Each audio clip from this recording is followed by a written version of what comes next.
Hello boxing fans, better late than never. I'm going to do my Ricky Hatton comeback video.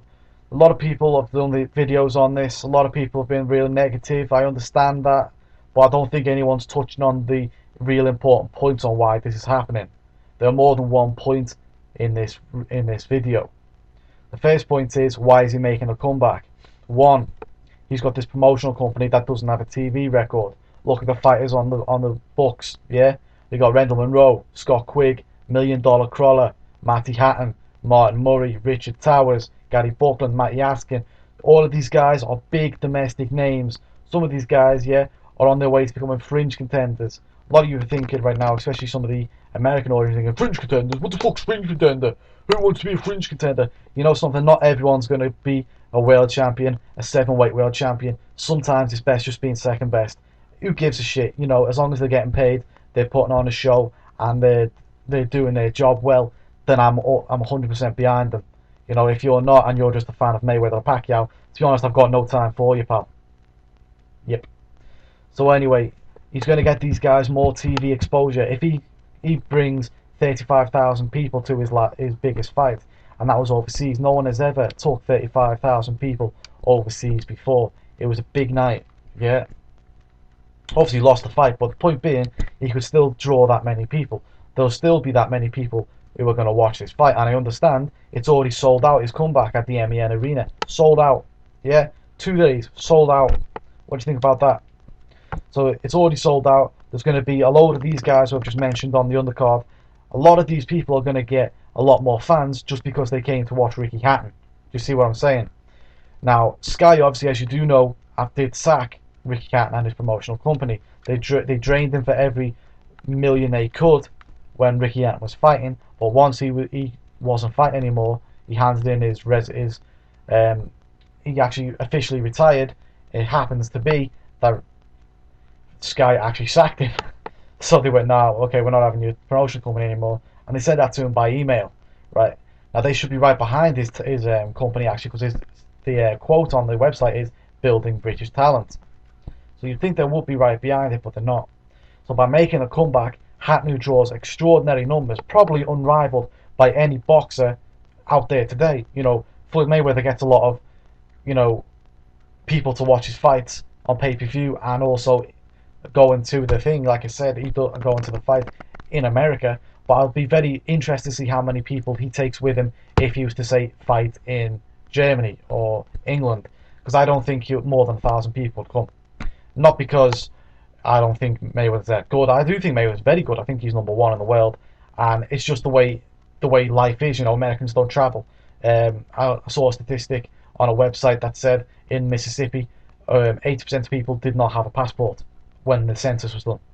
So that says it all, really. It's different in the UK. Obviously, we do a lot of traveling. We are very happy to travel if you've got a bit of money behind you. But it's different, I assume, in America. And that's nothing wrong with that. If that's what you want to do, you want to stay in America, do that. But there's a big world out there. You got to see it sometime.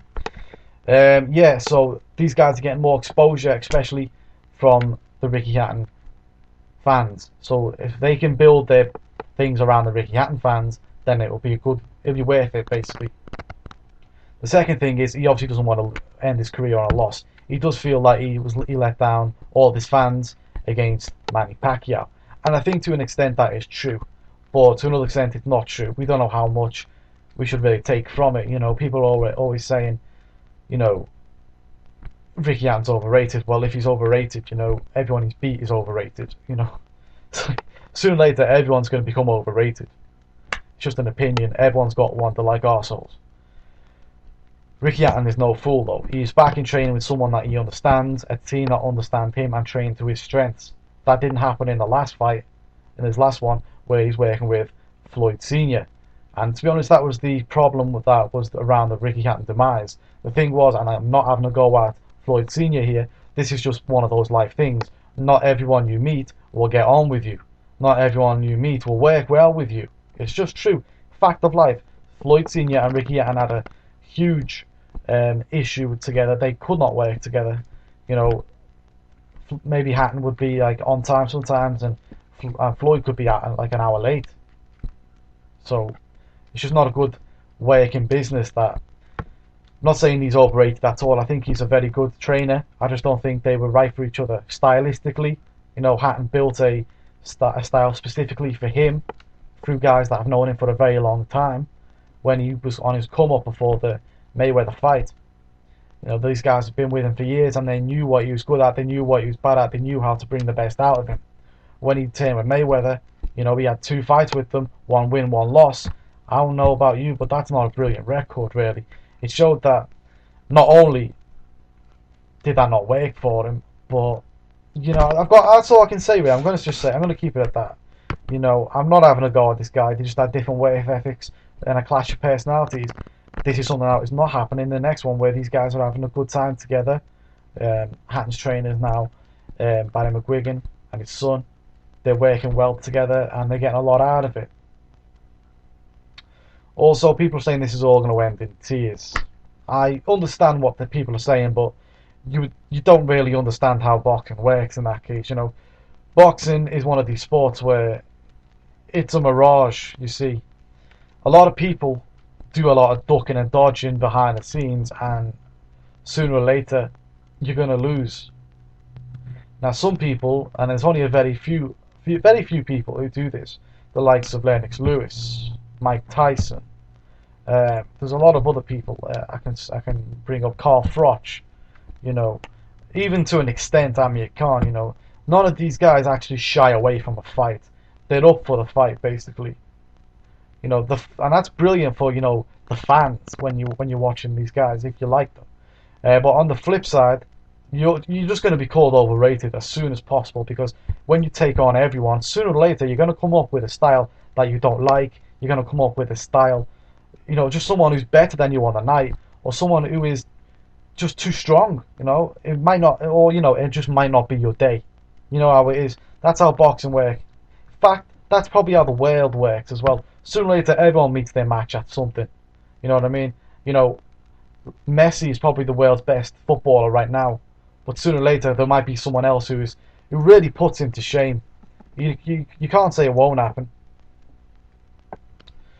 So people will say, you know, the time off won't have helped, but you know, it actually could have helped, because you know, it might have got a new focus. He would have, that he'd lost at the end of his career. He hasn't been taking punches in the face constantly for the last 3 years, so the fact his chin has been checked may have like decreased slightly due to that. The weight hopping obviously won't help, clearly won't help.